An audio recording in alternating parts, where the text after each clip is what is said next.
Alright, let's be honest, global politics right now looks less like a United Nations poster and more like a middle school cafeteria during a particularly vicious food fight. And right in the thick of it is Iran, a country that's no stranger to making headlines, mostly by making the rest of the world incredibly nervous. But today, we're not talking sanctions or nuclear deals. No, today, we're diving into the countries throwing a metaphorical arm around Iran's shoulder saying, "Don't worry mate, we've got your back." Now, you might be thinking, who in their right mind would want to be in the Iran friends circle right now? Well, strap in, because as we spin the globe and zoom in on 10 nations buddying up with Iran, we're going to unpack the complex web of military alliances, economic dependencies, and historical ties that make these relationships tick. From the battlefields of Syria to the oil fields of Venezuela, this isn't just about handshakes and photo ops. This is about power, influence, and who's willing to stand with whom when the global pressure cooker really starts to hiss.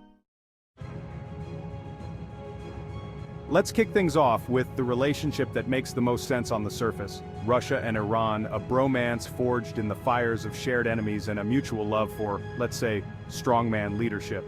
But this is no simple love story, it's more like a geopolitical rom-com where the two leads keep trying to make it work despite their families constantly trying to set them up with other countries. And when it comes to military cooperation, well, let's just say they're practically sharing a locker. From joint military exercises to arms deals that would make your average Bond villain blush, they're practically joined at the hip. Remember Syria? Yeah, that chaotic mess where Russia and Iran essentially tag-teamed their way to propping up the Assad regime. You can't make this stuff up. But here's the thing, Russia's not doing this out of the goodness of its heart. This is about projecting power, sticking it to the West, and securing some sweet, sweet influence in the Middle East. It's a classic case of the enemy of my enemy. Well, you know the rest. Next up, we've got China, the economic powerhouse that loves a good bargain, especially when it comes at the expense of the United States. And what's a bigger bargain than getting your hands on heavily discounted Iranian oil? Think of it like this. China's the friend who shows up at your yard sale right as you're about to give everything away for free. But it's not just about the oil, oh no. This is about China strategically investing in Iran's infrastructure, pouring billions into everything from ports to railways to telecommunications. It's like they're playing a global game of Monopoly, and Iran is boardwalk with a hotel on it. And the more China invests, the tighter Iran's grip becomes on a strategically vital region. Now, some might call this economic opportunism, but I prefer to call it what it is. China playing 4D chess while the rest of the world is still trying to figure out checkers. They're securing energy resources, expanding their global influence, and all while thumbing their nose at Western sanctions. It's a bold strategy, Cotton. Let's see if it pays off for them. Let's move on to a friendship forged in the crucible of conflict, Syria and Iran. This is a bond that runs deep, steeped in shared religious ties and a history of mutual support that goes back decades. Think of them as the two friends who always have each other's backs, even when they're the ones who started the bar fight in the first place. Now, it's no secret that Syria's been going through a bit of a rough patch lately. Okay, rough patch might be an understatement. We're talking about a full-blown civil war that's ripped the country apart. And through it all, Iran has been there, providing everything from military advisors to weapons to good old-fashioned moral support. But this isn't just about altruism. Iran sees Syria as a crucial link in its regional strategy, a way to project power, counter Israel, and maintain a foothold in the heart of the Middle East. It's a high-stakes game of geopolitical chess, and for Iran, Syria is a pawn they're willing to sacrifice a lot to protect. Chapter 4, The Shifting Sands. Iraq caught between Iran and the West. Now let's talk about Iraq, the country that's stuck in the middle of a geopolitical tug-of-war between Iran and the United States. Imagine being at a family reunion where your two divorced parents are constantly trying to get you on their side. It's awkward, it's messy, and it's unfortunately the reality for Iraq. See, after the United States toppled Saddam Hussein, it inadvertently created a power vacuum that Iran, with its close cultural and religious ties, was more than happy to fill. And fill it they did, cultivating relationships with Iraqi politicians, supporting Shia militias, and quietly extending their influence throughout the country. But here's the kicker. the United States still has a significant military presence in Iraq, which makes for a very tense and, dare I say, explosive situation. It's like a geopolitical game of Jenga, where one wrong move could send the whole thing toppling down. Chapter 5. An unlikely friendship, Venezuela, and Iran's oil-fueled bond. Let's shift gears and head over to the Western Hemisphere, where we find an unlikely but increasingly cozy relationship between Iran and Venezuela. This is a tale of two countries united by their shared love of oil, their disdain for the United States, and their uncanny ability to make questionable economic decisions. Now you might be wondering, what could possibly bring these two countries, separated by thousands of miles and vastly different cultures, together? Well, the answer is simple: oil, and a whole lot of it. See, both Iran and Venezuela are sitting on massive oil reserves, but thanks to sanctions and mismanagement, they're having a bit of trouble selling it on the global market. So, what do? They team up, of course. They swap oil for gasoline, they send tankers across the ocean, and they generally just try to stick it to the man, or, in this case, the United States sanctions regime. It's a classic case of the enemy of my enemy is my friend, even if that friend happens to be on the other side of the planet. Chapter 6. The party's not over. Lebanon and Iran's deepening ties. Now let's head back to the Middle East and talk about Lebanon, a country that's been caught in Iran's orbit for decades thanks to the presence of Hezbollah. Think of Hezbollah as the friend who always crashes on your couch, eats all your food, and then borrows your car for a few years. Hezbollah, with its deep ties to Iran, has become a major player in Lebanese politics, wielding significant military and political influence. They're like the cool kids in school, except instead of cigarettes and leather jackets, they've got rockets and a direct line to Tehran. This relationship gives Iran a valuable foothold in Lebanon, allowing them to project power, threaten Israel, and generally keep everyone on their toes.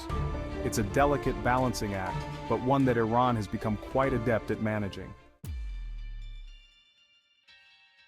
Alright, let's talk about a match made in, well, let's just say it's a match. North Korea and Iran, two countries that are about as popular at a UN cocktail party as a karaoke rendition of Mac the Knife at 3 a.m., but unpopularity, it seems, loves company. These two rogue states have found common ground in their shared defiance of the international community, their love of a good military parade, and their questionable hairstyles. But beneath the surface, there's a deep and troubling bond, particularly when it comes to military cooperation. From missile technology to nuclear know-how, these two are practically swapping secrets like they're trading baseball cards. It's a relationship that keeps intelligence agencies up at night, and for good reason. When you've got two countries with a penchant for provocation and a disregard for international norms, well, let's just say it's not exactly a recipe for world peace. Hold on to your hats, folks, because this next one is a doozy. Turkey and Iran, two regional powers with a relationship that's more tangled than a plate of spaghetti after a toddler's had their way with it. They're neighbors, they're trading partners, and they're also locked in a battle for influence across the Middle East. It's like trying to be best friends with your biggest rival, which, as we all know, never goes well. On the one hand, they share a border, they do billions of dollars in trade, and they both really don't like the United States. So far so good, right? Well, here's where things get complicated. They back opposing sides in Syria, they're vying for influence in Iraq, and they're constantly trying to one-up each other on the regional stage. It's a relationship that's both necessary and fraught with tension, a delicate dance between cooperation and competition. Will they ever be true friends? Probably not. But will they keep doing business and trying to quietly undermine each other at every turn? Absolutely. Let's talk about Afghanistan, a country that's been through more turmoil than a suitcase at baggage claim. And right next door, watching the whole thing unfold, is Iran, a country that knows a thing or two about regional instability. These two have a long and complicated history, a tapestry woven from shared culture, religious ties, and a healthy dose of mutual suspicion. They share a porous border, a common language, sort of, and a history that stretches back centuries. But they also have different interpretations of Islam. They've clashed over water rights, and oh yeah, there's that whole thing where the United States invaded Afghanistan and Iran wasn't exactly thrilled about it. But here's the thing, despite their differences, they're kind of stuck with each other. Iran needs a stable Afghanistan to keep drugs and refugees from flooding across its border, and Afghanistan, Well, Afghanistan needs all the friends it can get right now. It's a relationship born of necessity, a pragmatic partnership in a region where pragmatism is often the only thing keeping everything from falling apart. And last but certainly not least, we have Pakistan, Iran's neighbor to the east and fellow member of the "We've Got Nukes, so don't mess with us" club. Now these two might share a religion and a border, but their relationship is more like that awkward family reunion where everyone's pretending to get along while secretly eyeing the dessert table. They've got a lot in common: a history of Western meddling, a desire for regional influence, and a shared love of mangoes. Seriously, they're both obsessed. But they also have some fundamental differences, like the fact that Pakistan is a Sunni-majority country while Iran is predominantly Shia. It's like trying to build a house out of Legos and Duplo blocks. Sure, they kind of fit together, but it's never going to be structurally sound. And then there's the whole nuclear issue. Both countries have nuclear weapons, which makes everyone in the region, and frankly the entire world, a little bit nervous.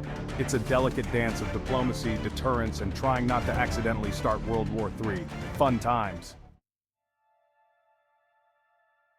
So there you have it, a whirlwind tour of the countries standing with Iran in 2024. It's a motley crew to be sure, united by a tangled web of self-interest, shared grievances, and a healthy dose of "the enemy of my enemy is my friend" logic.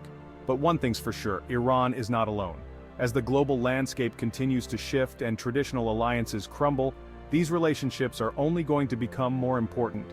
Iran, facing mounting pressure from the West, is increasingly relying on its friends and partners to weather the storm. And these countries, seeing an opportunity to advance their own interests, are more than happy to oblige. The world is a messy, complicated place, and nowhere is that more apparent than in the Middle East. So stay informed, stay engaged, and for the love of all that is holy, please don't try to make sense of global politics on an empty stomach.